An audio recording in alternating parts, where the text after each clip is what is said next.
tere, armas kuulaja!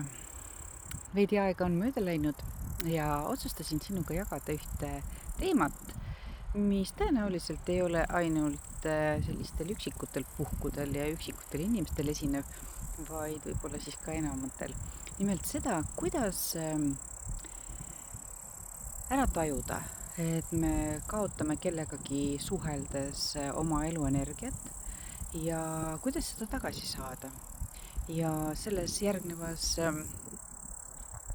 umbes pooletunnises videos ma räägin sulle sellest, kes kõige enam virutavad meie energiat täiesti pahaaimamatult, kellele me seda täiesti avatud meelel ka jagame. Ja mida teha siis selleks, et mitte eluenergiast tühjaks voolata, et kasutada seda ikkagi enda elu eesmärkide realiseerimiseks, et elada täisväärtuslikult. Ja lõpus on mul ka sulle selline väike praktiline meditatsioon, umbes 5-minutine, kus kõik, mis sa oled ära kaotanud, siis me võime selle kenasti tagasi tuua. Ja sa võid seda ise ka enda jaoks hiljem kasutama hakata, sellepärast et see on väga lihtne ja tõenäoliselt mitte mingisuguseid muresid su sellega ei teki. Niisiis, tänane teema on see, miks me kaotame energiat, kellele me kaotame oma eluenergiat ja kuidas seda endale tagasi tuua. Ma võtan siit ennast kaadrist nüüd välja, näitan sulle sellist väikest vahvat heinavalli, põldu ja sellist hilissuve maastikku, et sa saaksid rahulikult süveneda ja toredat kuulamist sulle. Kuidas siis peatada elujõu äravool? Kõige vaiksem ja nähtamatum vargus on energiavargus. See toimub ilma sissemurdmise, ilma vägivallata. Sa lihtsalt rääkisid inimesega ja kõik. Siis sa oled tühi, aga tema läks kergel sammul minema ja sa isegi ei saanud aru, mis juhtus. On inimesi, peale keda sa tunned energiatõusu, tahaks tegutseda, toimetada ja on neid, peale kellega suhtlemist ja kõne lõpetamist kukud sa diivanile ja ei jaksa ennast enam liigutada. Üks jutuajamine, üks inimene ja pool päeva on justkui raisus. See pole sinu nõrkus ega kokkusattumus, vaid üks trikikas süsteem. Ma räägin sulle, kuidas see töötab, kes selle taga seisab ja kõige olulisem, kuidas panna plokk ja ennast kaitsta. Ja sa saad teada, kes sind ümbritsevatest võtab su ressurssi ja kuidas see toimub. Annan sulle siis ka tundemärgid selle kohta, et sa oled energiast tühjaks tõmmatud ja konkreetsed kaitsetehnikad. Ja lõpus siis veel üks praktika, mis toob sulle tagasi selle, mille sa oled lasknud ära viia. Aga nüüd, käi läbi mõttes need inimesed, kellega sa suhtled regulaarselt, näiteks kas iga päev või iga nädal. Ja siis tuleta meelde nende seast, kuidas sa tunned ennast peale nendega kohtumist. Ja siis sa märkad, et kõik inimesed pole sulle sarnase mõjuga. Kõik inimesed meie ümber võib jagada 3 rühma selle kriteeriumi järgi, mis toimub sinu energiaga nende kõrval olles. Esimene tüüp inimesi on siis selliseid, peale kellega suhtlemist oled sa laetud, ideed tulevad ise, tahaks tegutseda, naerda, planeerida, toimetada. Peale kohtumist tunned sa ennast vaatad paremini kui enne seda. Aga selliseid inimesi on kahjuks üksikuid, vahel isegi mitte ühtegi ei tule sulle meelde. Teine tüüp on sellised neutraalsed tegelased. Ajasite juttu, läksite laiali, ei midagi jäänud plussi ja miinusesse. See on võib-olla kolleeg või naaber, juhuslik tuttav. Te saite kokku, läksite laiali, mitte midagi suurt ei muutunud, vahetasite lihtsalt muljeid. Ja siis on 3. tüüp. Ja peale nendega lävimist tunned sa, et sa oled nagu tühjaks pigistatud. Seejuures jutuajamine oli justkui tavaline, ei mingit vaidlust ega konflikti. Aga sa lõpetad kõne või paned toru hargile ja tunned, et sul oleks justkui kork välja tõmmatud. Motivatsioon on kadunud, mõtted on rasked, keha küsib ennast horisontaalasendisse. Vähesed esitavad endale selle kohta küsimusi. Nad lihtsalt väsivad ära, imestavad, kuhu jõud kadus, kui üldse imestavad, mõtlevad, miks asjad ei laabu ja elavad niimoodi edasi. Ja see, miks hommikul oli laeng, aga õhtuks on patarei tühi, ei tule isegi nagu pähe küsida enda käest. Vot üks põhjus võib olla sind ümbritsevates inimestes ja sellest, kuidas sa lased ennast mõjutada. Sa võid inimestega veeta toreda tunnikese ja selle kohtumise ajal tunda end täitsa normaalselt, isegi hästi võib öelda. Aga 20 minutit peale lahku minekut leiad sa end diivanilt vähimagi tahtmiseta midagi teha. Pea on raske, tuju langes, energia kadus ei tea kuhu. Sa mõtled, et äkki sa lihtsalt väsisid ära, õhurõhk muutus või söök hakkas kuidagi imelikult mõjuma. Aga tegelikult tehti vaikselt ilma ühegi ebaviisakata sõnata sind energiast tühjaks. Võt kuidas see mehhanism töötab? Ja oluline muidugi ka teada seda, et inimene ei tule su juurde sihilikult su energiat röövima. 90% juhtudest ta isegi ei tea, et ta seda teeb. Ta läheb lihtsalt oma tavapärases režiimis, kaebleb, sest nii on harjunud, vajutab su süütundele, sest see on tema viis saada tähelepanu. Äravoolumehhanism käivitub läbi emotsionaalse konksu. See võib olla kaeblemine, mille õnge sa läksid, lause, mis riivas, pilk, mis kutsus esile ärevuse, küsimus, millele sa tundsid kohustust vastata. Vahet pole, milline see konks täpselt oli. Tähtis on, et sa sellele reageerisid ja reaktsiooni hetkel su sisemine väli avaneb ja energia hakkab automaatselt kontrollimatult välja voolama. Sulle endalegi märkamatult. Seepärast toimub see lekkimine ilma eelneva hoiatuseta. Sa ei tunne, kuidas see juhtub. Sa hakkad tundma tagajärgi hiljem, kui inimene on juba läinud. Algul konks, siis reaktsioon ja siis leke. See ahel töötab sekunditega, kuid selles ahelas on punkt, kus sa saad olukorda muuta. Aga enne ma räägin sellest, mis muudab eelpool öeldu lihtsalt sellisest ilusast teooriast raudseks faktiks. 1993. aastal tehti Hearth Math instituudis uurimus Ameerikas, mis muutis teadlaste ettekujutusi inimeste vahelisest suhtlemisest. Nad mõõtsid inimese südames tekkivat elektromagnetvälja ja tegid kindlaks, et see väli levib kuni 2 meetri kaugusele kehapiiridest igas suunas. See on suurem kui vahemaa sinu ja su vestluskaaslase vahel tavaliselt. Ja see tähendab ühte. Iga kord, kui sa oled teise inimese lähedal, olete te teineteise väljade sees. Väljad segunevad ja mõjutavad teineteist. Kui need 2 välja kohtuvad, siis nõrgem hakkab häälestuma tugevama järgi. Tekib resonants, mis on puhas füüsika, nagu 2 kammertoni ühes toas. Kui sa lööd ühte, hakkab teine vibreerima ja kõlama samas toonis ilma seda puudutamata. Lihtsalt läbi vibratsiooni õhus. Ja vot sama toimub ka inimeste vahel. Kui inimene su kõrval on ärev, ärritunud, sisemise kaose seisundis ja sa astud temaga kontakti teadvustamata, ilma kohaloluta autopiloodil, hakkab sinu väli häälestuma tema järgi. Sa hakkad resoneeruma tema seisundiga. Sa nakatud tema sisemaailmast. Ja sa pole liiga tundlik, sa pole ka nõrk, sa lihtsalt ei teadvusta seda reeglit, sest keegi ei ole õpetanud, et iga kontakt on energeetiline sündmus ja sul on võimalus ja valik astuda teise inimese välja ja selles lahustuda või jääda oma välja ja suhelda sellest. Nüüd 5 konkreetset füüsilist tunnust, et sa oled kaotanud oma eluenergiat. Esimene, väsimus, mis tuleb ei tea kust. Sa ei jooksnud, ei teinud füüsilist tööd ega midagi muud energiakulukat. Sa istusid, rääkisid ja peale seda muutus keha äkki raskeks, silmalaud vajusid ja tekkis soov pikutada. See pole väsimus su kehas, vaid energeetiline tühjenemine. Keha annab signaali, et ressurss on kadunud. Sisemine tühjus.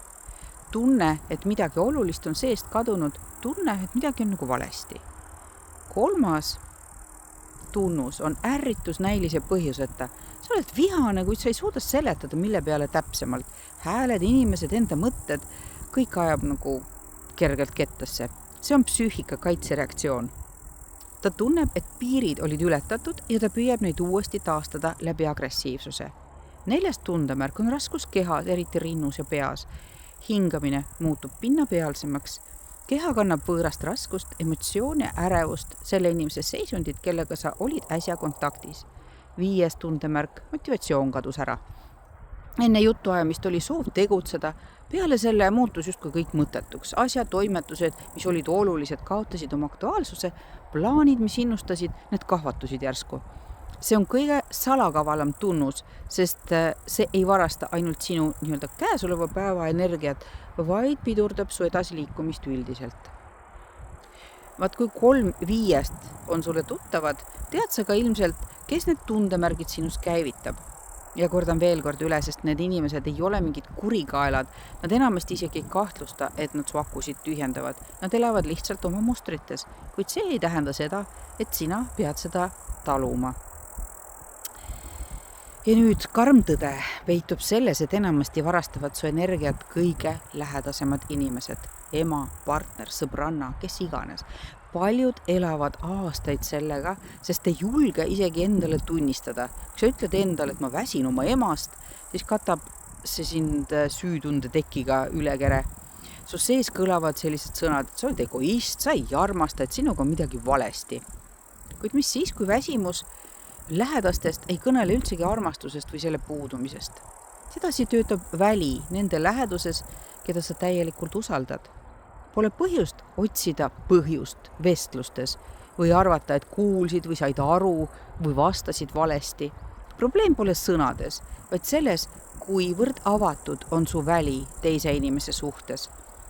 Lähedastega, keda armastad ja kellega oled aastaid koos elanud ja olnud, keda usaldad ja kellega oled kõige rohkem sina ise, oled sa filtriteta, rollideta, kaitseta. Võõraste inimestega oled sa alati veidi teises režiimis, vaoshoitum, oled sa viisakas, ettevaatlikum oma sõnades, tähelepanelikum reaktsioonide suhtes. Ja see toimub automaatselt, sest keha ise loob kerge distantsi. Ja see distants töötab kui filter. Jõudes koju, aga võttes toru, kui helistab ema või istudes laua taha oma kaaslase vastu, kaob filter iseenesest. Sinu otsuseta, sest siin on turvaline, siin on omad. Siin sa avaned nii, nagu ei kuskil mujal. Ja see pole nõrkus, vaid tõeline usaldus. Ja see on üldsegi see, mille nimel on vaja lähedast inimest. Kuid sel usaldusel on oma hind. Kui sa oled täiesti avatud, pole su sisemine väli kaitstud. Ja kõik, mida inimene su vastas endas kannab, väsimus, tema lahendamata küsimused, tema tausta ärevus, tema tunne, et elu ei lähe nii, nagu võiks, see hakkab sinusse üle valguma. Ta ei taha sind tühjendada ega tee seda spetsiaalselt. Et sedasi töötab kontakt kahe avatud välja vahel, ühinenud anumad, nagu füüsikast teada. Kui see toimub aastaid, sa juba harju olema see tühjaks pigistatud ja võtad seda kui normi, mõeldes, ju ma siis lihtsalt olen selline, võib-olla ma vajan lihtsalt rohkem veidi üksi olemist, olen introvert. Aga võib-olla, et sa lihtsalt seni ei teadnud, kuidas olla avatud, kuid seejuures mitte ennast kaotada. Ja kohe saad sa sellest teada. Nimetan sulle 7 mehhanismi, mille kaudu toimub sinu ressursi äravool. Esimene on lõputu kaeblemine. Inimene jutustab sulle oma probleemidest ikka ja jälle seda sama ringiratast. Ta ei otsi lahendusi, ta otsib kohta, kuhu oma koorem ära anda. Ja sina viisakusest ja kaastundest soovist aidata, paned kenasti õla alla. Tema lahkub kergendusega, aga sina jääd tema raskusega enda sees. Teine, süütundega manipuleerimine. Laused kõlavad süütult. Kas sa saaksid aidata? Ma mõtlesin, et sa mõistad. Kellelgi pole mind vaja. Aga ega sellise lause taga peitub konks. Sa oled süüdi, et mul on halb või et mul hakkab halb. Kui sa jääd konksu otsa, hakkab energia tema suunas voolama automaatselt, sest süütunne on nagu avatud uks. Kolmas, devalveerimine või väärtusetuks pööramine. Kõik, mida sa teed, pole küllalt hea. Su ideed on naiivsed, su edu on õnnelik juhus, sinu otsused on viga. Seda ei öelda üldse alati jämedalt, vahel toimub see kena naeratuse saatel, vahel sellise hoolimise vormis, kuid tulemus on üks. Sa hakkad endas kahtlema, aga kahtlus on pragu, mille kaudu imitseb välja enesekindlus ja jõud.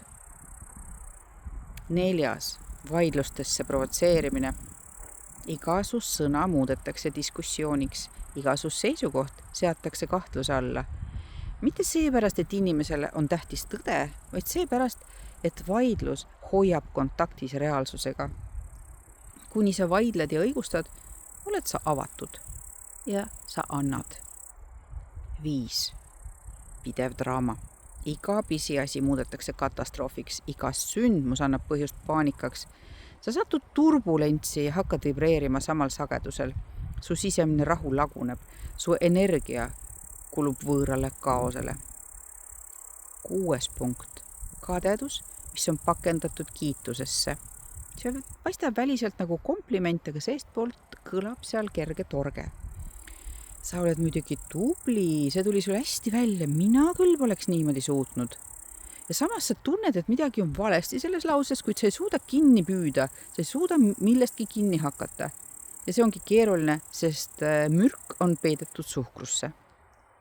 7. on üldsegi vaikiv hukkamõist, sõnadeta, pilguga, pausis, vaevu märgatav muutus toonis. Sa tunned survet, kui te ei suuda nimetada selle allikat. Sa hakkad ennast õigustama inimese ees, kes pole midagi veel õieti öelnudki. Ja vaat see on üks kõige peenemaid ja hävitavamaid mehhanisme 7 nimetatust. Aga nüüd sa tead, kuidas see töötab. Ja võimalik, et tundsid sellest nimekirjast ära olukorrad enda elus. Järgnevalt saad sa teada, mis muudab su reaktsiooni alatiseks.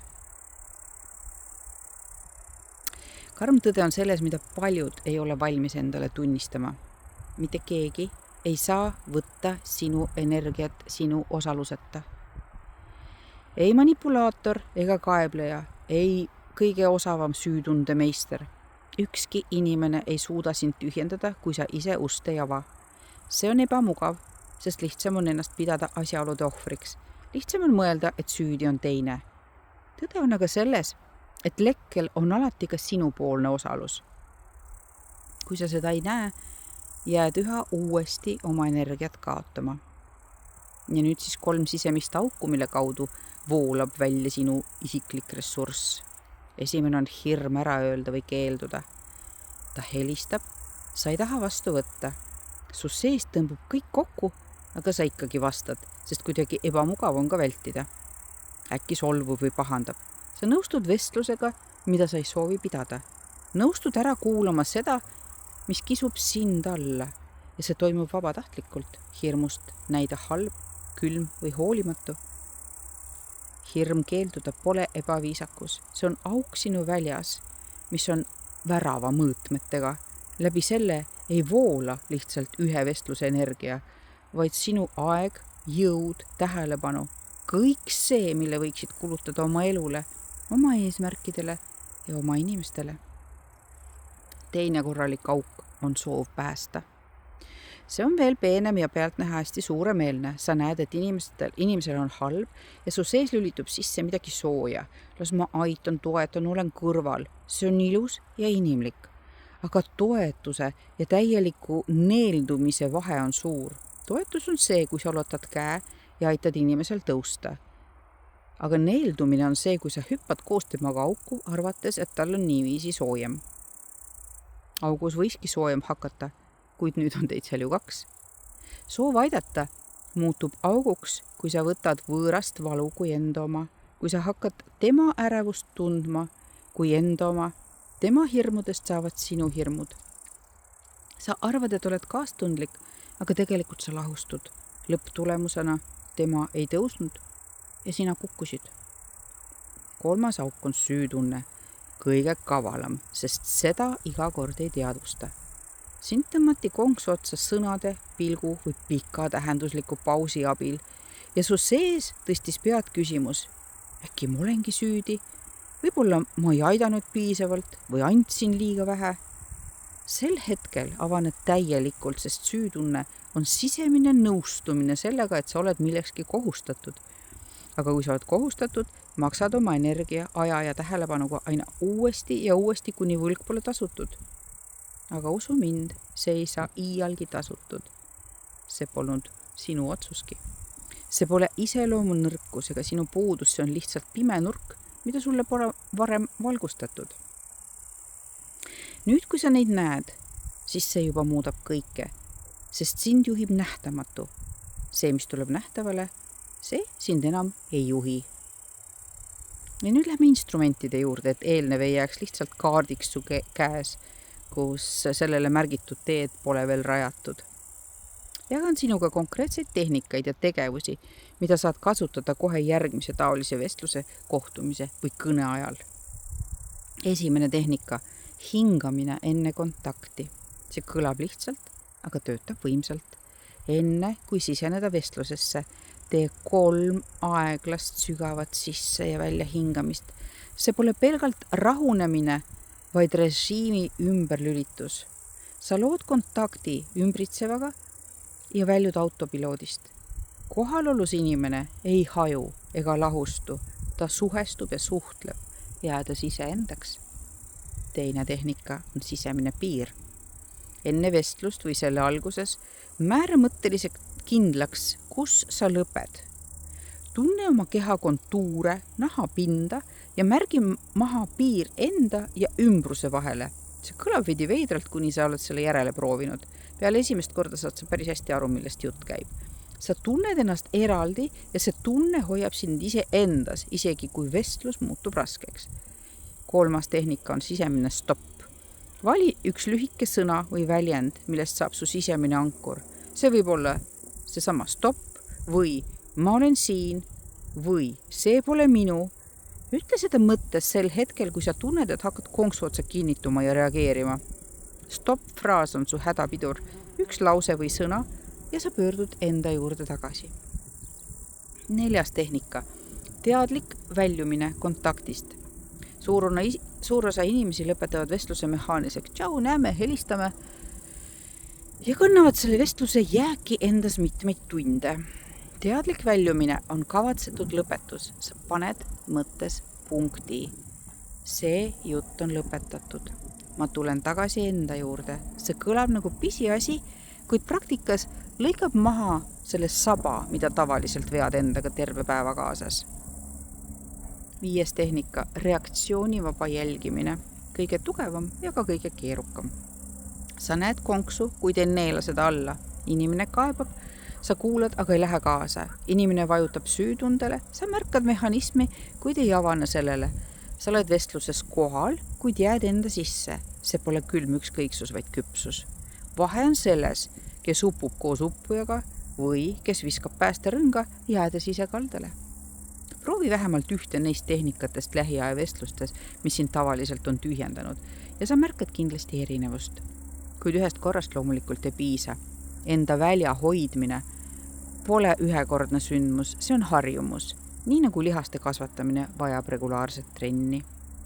Sest maailm saadab sulle ka edaspidi konksudega inimesi ja endasse tagasi pöördumise instrumente on kasulik endaga kaasas kanda. Mis siis aitab oma välja hoida? Esiteks, õpi eristama enda oma ja võõrast momendis. Peale iga kontakti eriti rasket esita endale üks küsimus. Kas see on minu seisund või ma tõin selle kuskilt kaasa? Kui vastad, et võõras lugu, ära omistagi seda endale. Pole sinu ärevus, pole sinu raskus, pole sinu valu. Sa võid inimestele kaasa tunda, kuid pole vaja muutuda temaks. See nõuab hetkeks peatumist, aga peatumine tänapäeva elurütmis ongi juba pool võitu. 2. Puhastuse rituaal peale rasket suhtlust. Samuti mitte kord nädalas ega siis, kui on juba päris halb. Peale iga keerulist kontakti, mis võtab jupi sinu energiast, on mõistlik seda teha. Pese näiteks külma veega oma käed ja nägu või tee paar sügavat hingamist õues või avatud akna all. Tee lühike jalutuskäik telefonita. Ole 5 minutit vaikuses. Ükskõik mis neist. Vorm pole oluline, vaid su kavatsus. Ja kavatsus on selline. Ma pöördun tagasi endasse, ma pesen maha võõra ja ma olen uuesti siin. Kavatsus pluss iga füüsiline tegevus töötab. Keha oskab maha visata võõrast, talle tuleb lihtsalt anda käsklus ja ruum. 3. Taasta enda ressurssi iga päev. Ära kogu väsimust nädalate kaupa ja püüa hiljem ühe puhkepäeva jooksul välja magada. Energia pole pangakonto, kus sa saad korraga peale raha peale koguda ja kasutada seda pikema aja jooksul. Pigem meenutab see pidevat sisse- ja väljahingamist iga päev. Kui jätad mõned tsüklid vahele, hakkad lämbuma. Leia see, mis tasakaalustab just sind, mis töötab sinu jaoks. Kellelegi on see vaikus, kellelegi liikumine, kellelegi looming, kellelegi loodus või lihtsalt tunnike üksinduses. Ja see pole egoism, vaid see on põhimõtteliselt tehnohooldus, sest auto ilma kütuseta ei sõida, inimene ilma ressursita ei ela. Ta on ellu jäämises.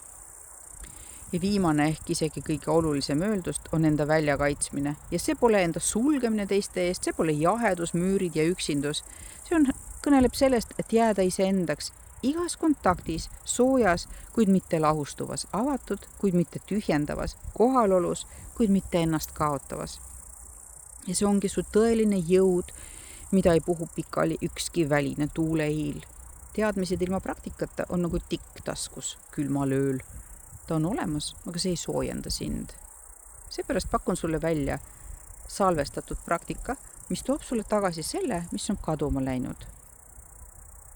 Nii et kuula seda ja tee kaasa. Istu nüüd mugavalt. Su selg on sirge, pingevabalt ja sa toetad oma tallad tugevalt maha. Tunne, kuidas nad puudutavad põrandat, puudutavad põrandapinda. Milline see pinnas on, tunneta temperatuuri. See on sinu kontaktipunkt reaalsusega. Sa oled siin, oled enda kehas, oled selles hetkes. Tee aeglane sisse hingamine läbi nina. Hoia sekund hinge kinni ja hinga aeglaselt suu kaudu välja. Ja veel kord, hinga sisse, hoia hetk, hinga välja. Ja nüüd tunneta, kuidas iga välja hingamisega õlad laskuvad pisut allapoole, lõualuu lõdvestub, rindkere avaneb. Sulle silmad. Tuleta nüüd meelde inimene, peale kellega suhtlemist tunned sa raskust. Ilma solvumiseta, lihtsalt kui fakt, lihtsalt tema kuju, lihtsalt tema nägu. Ära mitte midagi analüüsi ega ela uuesti läbi. Ja nüüd kujuta ette, kuidas sinu ja tema vahel on niit. Nähtamatu, kuid sa tunned selle olemasolu. Ta jookseb sinu rindkerest või kõhust temani. Läbi selle niidi voolab su elu energia, sinu elujõud ja sinu tähelepanu.